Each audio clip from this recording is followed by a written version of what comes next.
Because if I'm being honest, I didn't really think I had so many thoughts and opinions about him until I sat down and started writing about it. Everyone has their opinions about celebrities, whether it's actors, singers, whatnot. I think we often try to put celebrities into a box and develop kind of a parasocial relationship we don't realize we're even doing. And this got me thinking that I may have been unintentionally doing this very thing with Adam Sandler. So today I'm talking about the professional journey of Adam Sandler and the ways I've observed that he has gone through many phases in his career. And Shayna says, we can't put Adam in a box, and maybe that's a good thing. So in case you're not too familiar, Adam Sandler is an actor and a comedian. His career in the limelight really began when he was a writer and cast member for Saturday Night Live in the late 90s, and around that time and shortly after, he starred in many successful comedy films that pushed him further into stardom. Eventually, over time, the types of films he was in seemed to change in quality, and some people said that he was being lazy or selling out, but then once in a while he would pull through and he gives us a great acting performance like the one he gave us in Uncut Gems. So what gives? Did he get lazy? Did he sell out? Is he just picking and choosing when to be great? I think the problem is maybe asking these questions in the first place, because by asking these questions, we are putting Sandler in a box each time and making some assumptions about him. Well, I'm not convinced he got lazy or sold out, and I'm not convinced that's how we should even frame it. So let me walk you through my own experience with Adam Sandler over time, because if I'm being honest, I didn't really think I had so many thoughts and opinions about him until I sat down and started writing about it. It turns out, even though I never considered myself a big fan of Adam Sandler, I actually was influenced by him more than I realized, and I have really come to appreciate each stage of his professional career. So let's start with when Shayna first became familiar with Adam Sandler. So, I have now seen clips of Sandler on SNL, but his actual time on SNL was a bit before my time.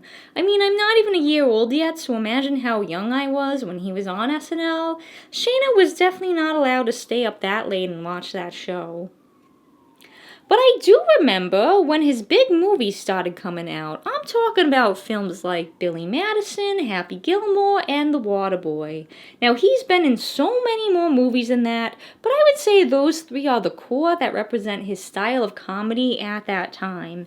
And what a style it was! He became known as the goofy guy that did silly, stupid voices. His on-screen persona was often childish and immature, like in Billy Madison, angry and absurd, like in Happy Gilmore, and naively innocent and dumb, like in The Waterboy. But in all of these, I think the through line is that there was actually something kind of innocent to all of them.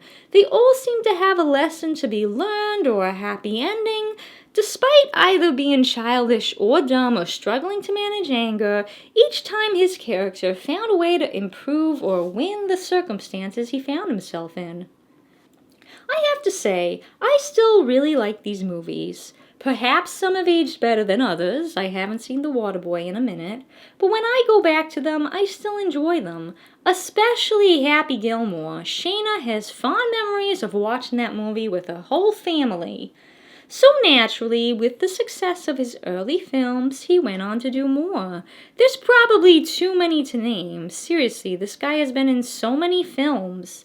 But some that come to mind are Big Daddy, Mr. Deeds, 8 Crazy Nights, Anger Management, 50 First Dates, and Click. I would consider all of the films I've mentioned, from Billy Madison to Click, to all fall within the more commercially successful part of his career. And that's an impressive feat alone when you think about it. Billy Madison came out in 1995, and Click came out in 2006. That's technically over a decade of solid work.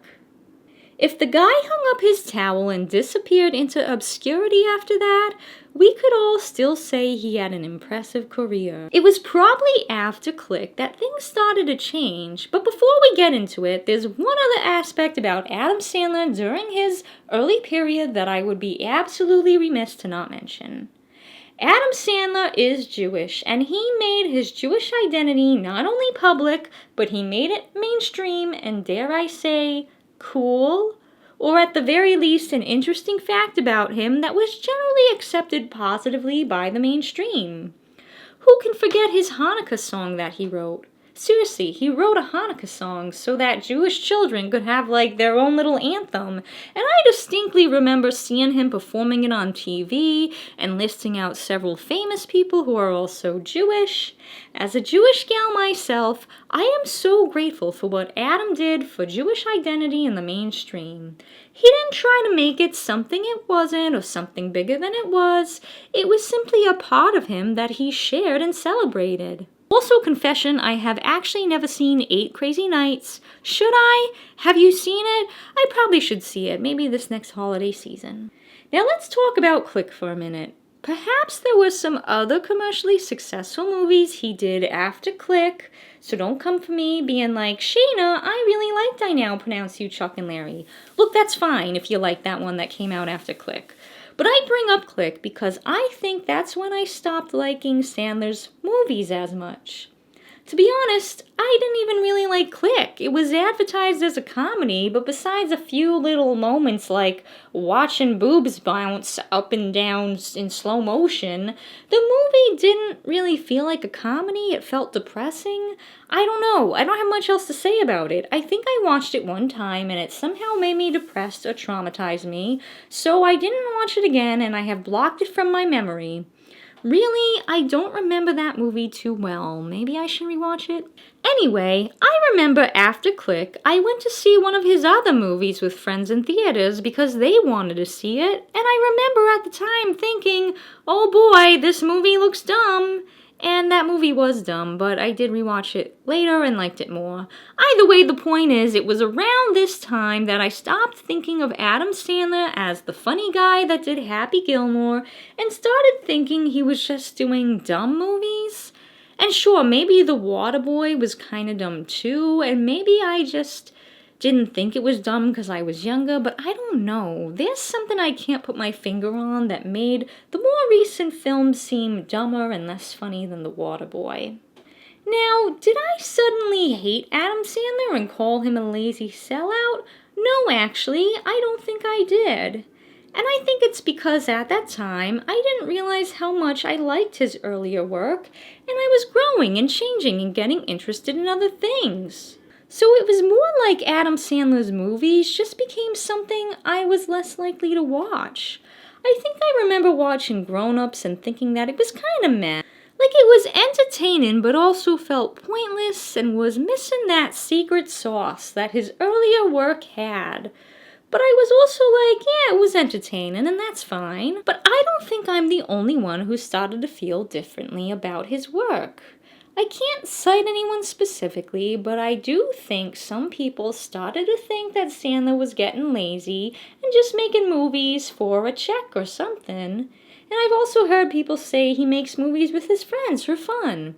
And honestly, I can understand why some people would maybe feel disappointed or betrayed, especially if they also liked his earlier work. But to be honest, I think the problem maybe comes from trying to put artists, creatives, and performers in a box. Yes, we go to artists and performers for a certain reason. There's a certain style or way about them we grow accustomed to, and we begin to expect that from them. You know, if John Malkovich was one day not an actor but a famous puppeteer, we would be confused, right? You get that reference? But at the same time, when we put performers into boxes, we're forgetting that they are still people living their lives. And you know what? Sometimes our life experiences change the way we view things or what we prioritize, and in turn it changes the way we might create art. I think it's fair to say this could have happened with Adam Sandler, right? Now, I don't know the man personally yet. If you are watching this and you have connections, send this to Adam Sandler. Make Adam Sandler see this so that I, Sheena the Puppet, can get to know him personally. But I would say that we have to look at where he was in life when his golden age earlier work came out. During those earlier years, Adam Sandler was young, just finally making it, as they say, with his career and his newfound success, and he was single. Well, I don't know when he started dating Jackie, but I mean, he wasn't married. Then in 2003, he married Jackie. Then in 2006, he had his first child. Then in 2008, he had his second child. And remember how Click came out in 2006? Yeah, maybe his films changed because his life had changed. Having children doesn't mean you suddenly become less talented, but it does mean you might have different priorities. And, you may have grown and changed as a person. And I think that's what art is about in some ways. Art is of its time. As an artist, you experience living and you make your art based on those experiences.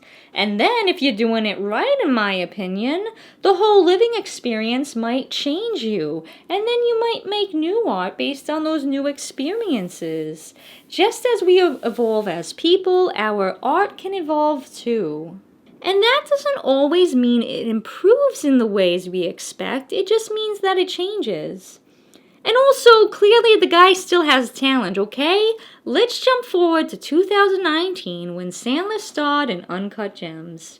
Now, this is not the first time I've mentioned this movie on my channel. Check out my Marty Supreme video, and you'll see I mention it there too. But I remember Uncut Gems came out, and I was sort of surprised Sandler was starring in it, but I heard good things, and eventually I streamed it. And you know what? First of all, the movie stressed the out of me. I think it was on purpose, too. I think the filmmakers were, trying to make it stressful. But anyway, it was clearly well done. But due to how stressful it was, I can't say I loved it. But what I can say is that I absolutely loved Adam Sandler's performance in that movie. I have never seen him quite play a character like this. It was different than his golden era innocent, dumb, baby voice characters. And while he did do some more serious roles with Big Daddy, Anger Management, and Click, it still wasn't quite like this performance. His character seemed to be addicted to both gambling and the adrenaline of just getting by the skin of his teeth.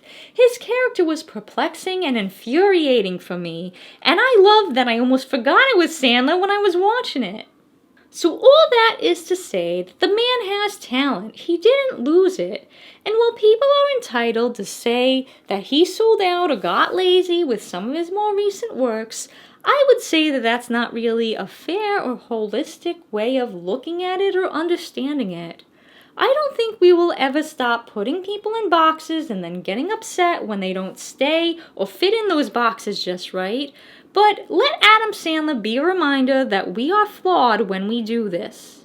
Adam Sandler's work may have changed in unexpected ways over time, and I may not like some of his work, but I will forever be grateful for the memories I have of watching Happy Gilmore with my family, the ways he openly embraced his Jewish identity and brought it to the mainstream, and all the laughs and intrigue he has brought to me throughout his professional journey. So tell me, what did you think about my journey with Sandler's work? Did you have a similar journey? Let me know in the comments. But only nice comments, okay? Nice and respectful comments for Shayna and Adam. And while you're at it, please like the video and also tag Adam Sandler or find a way to share it with him so that Shayna can become friends with Adam. And then subscribe to my channel to let YouTube know that my channel is super cool and you love it. Now enjoy the rest of your day, or stick around and watch this next video I did, because if you like this one, you'll probably like this other one. Okay, thank you, bye!